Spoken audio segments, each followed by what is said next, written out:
Master Jet, how true po na sa May mayroon na pong salary increase? No? Kasi kanina daw may pumunta sa kanila from insurance company. Dahil hindi sila nag-avail kasi nga sagad na yung kanila pong sahod. So yung sabi sa kanila ay sa May mag-start, mag-deduct itong insurance company.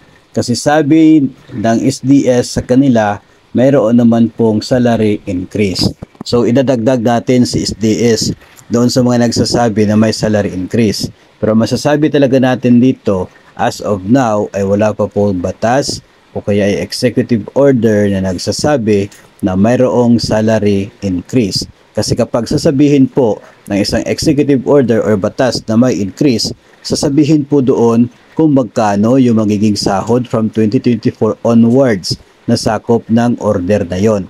So wala pa pong ganyan na inilabas, kaya mga masasabi po natin wala pang increase.